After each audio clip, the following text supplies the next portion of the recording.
Man, these old carbureted bikes just have a certain charm to them, don't they?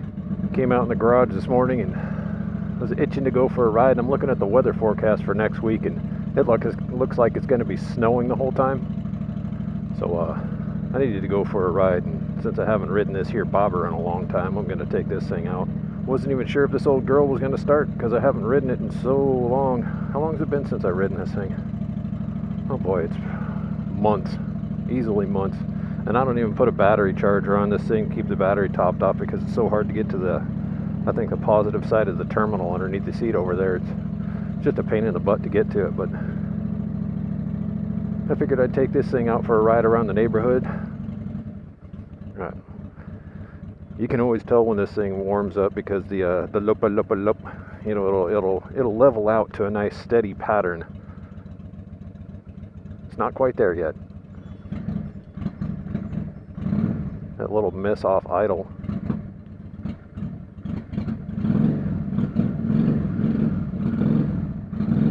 Well, I don't think she's warm, but I think we're just gonna have to get out there and blow some of the carbon out of this thing. Anyways, here we go.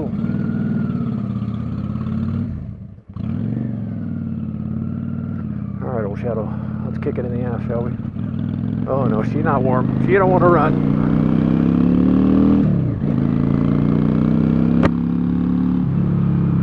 There you go. It's a funny thing about old carbureted bikes and old cars, even for that matter. You let them things sit around for a while and that fuel just sits in that carburetor and kind of drips down in there and just kind of gums up everything. Especially with modern fuel. This shit is terrible on carbureted engines. About the only way to get rid of it is just get out there and give her some rips.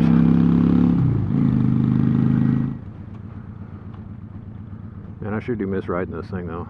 Such a sweet bike. Ah, yeah. I love the smell of a carbureted engine. It's just awesome.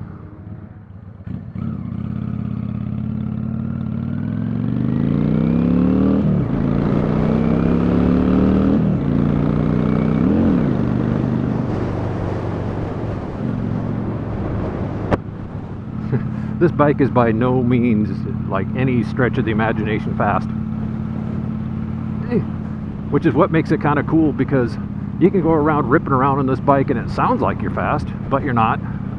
So it's all perfectly controllable and everything.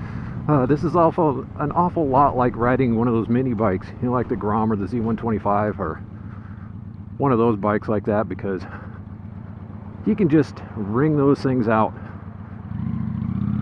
and not really be doing anything wrong.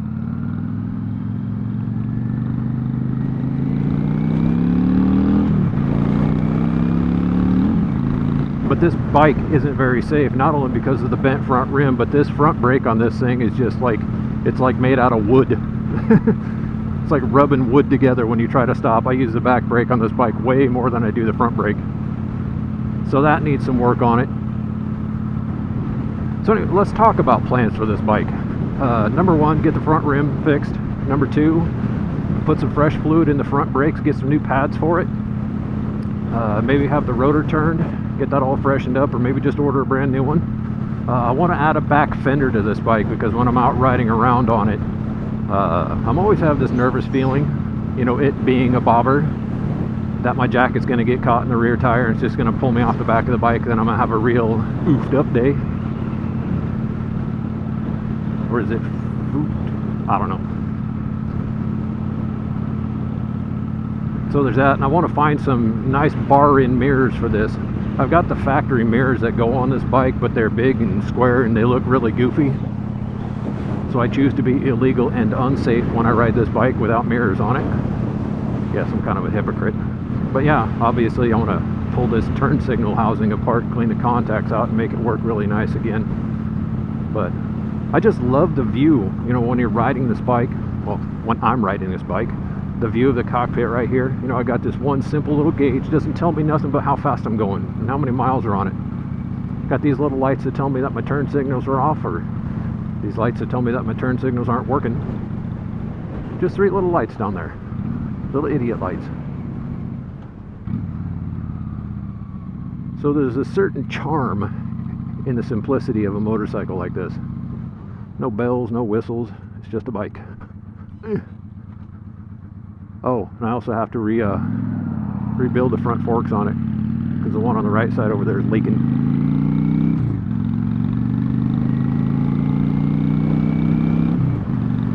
But what a fun bike to ride though.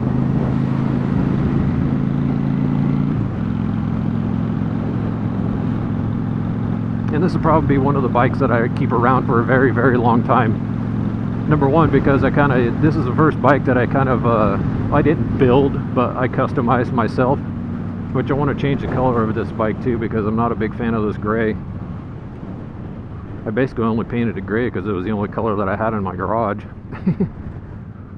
I wanted to paint it like a metallic root beer brown, which I still do. So I'd be getting a rear fender for it, maybe a front fender, I don't know. I'm never planning on riding this thing in the rain or nothing, so.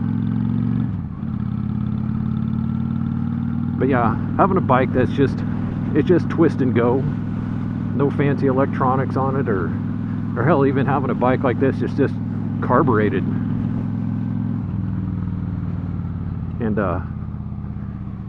it doesn't do anything for you. You're connected to a bike like this mechanically, and there's just something really nice about riding a bike like that and like this, but not a bike like that. I'm not a big fan of those bikes.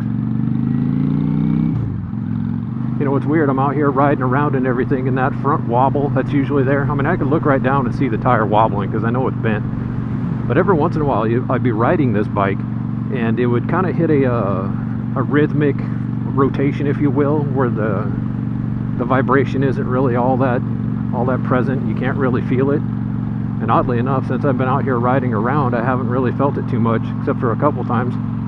But I'm still not going to end up riding this thing very much. Well, it looks like the turn signals are starting to behave a little bit.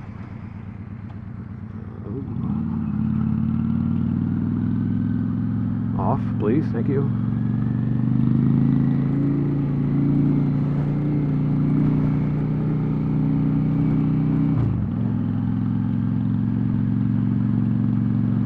But riding this bike has a completely different feel from my other ones, especially my little bikes, obviously, but my Vulcan, even though it's a cruiser too, this one has such an extended rake feel to it, where the front is really super heavy, and once you start to kind of go into a corner, the front end just kind of wants to fall over.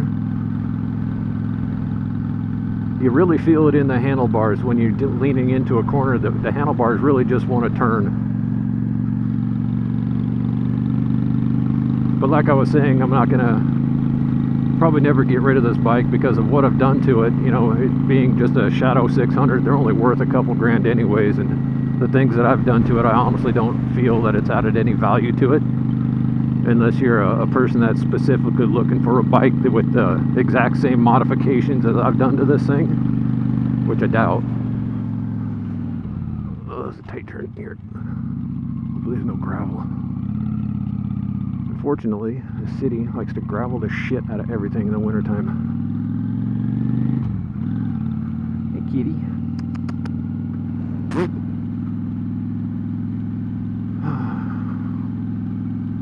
But man, I just had to get out of the house and go for a ride. I've been cooped up for a month. Been crappy weather. Had to get out here and, you know, just feel the ride again. Didn't even tell my wife I was going for a ride. Yeah, she was in the shower. Anyways, she's in the shower for like an hour and a half, so it doesn't matter. I'll probably be back before she even gets out.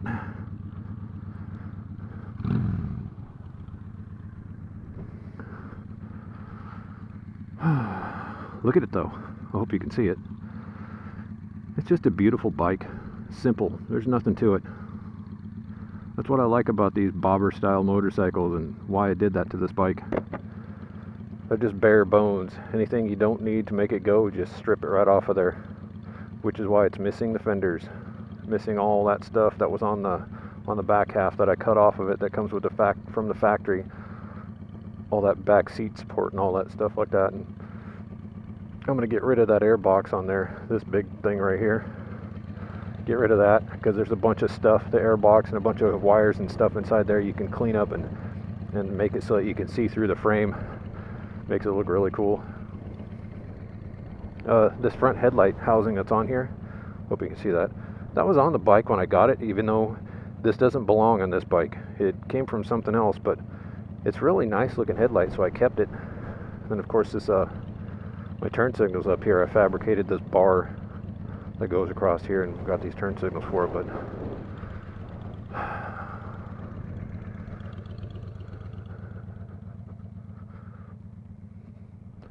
this is where I live. Now you can't really see crap on GoPro wide view, but this is the town I call home.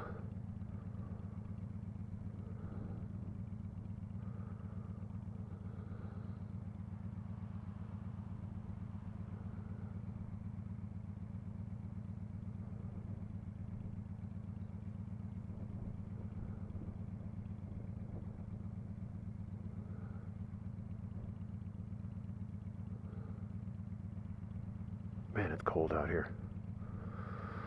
Well, when I put the tires on this bike, you can see how brand new they still are. They still got the little nipples on them. And I haven't leaned this bike over at all. It being a cruiser, you know, you don't go slamming around the corners real quick anyway, so I'll never scrub those tires in completely.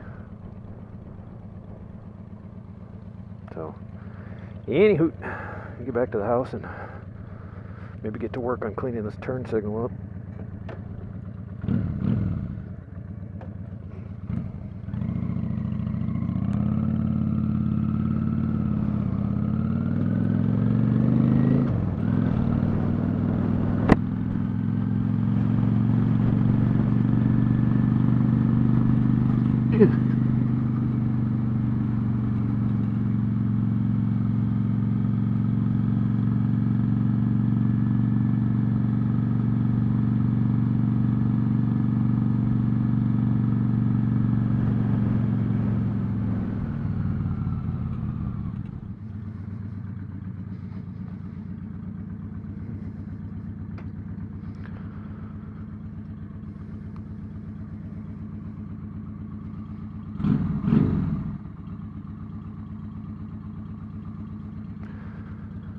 Anyways, everybody, thanks for coming along for the ride. If you haven't already subscribed, make sure you hit that subscribe button and tap that little bell notification thing so you know when I upload videos. Until next time, everybody ride safe and have a good day.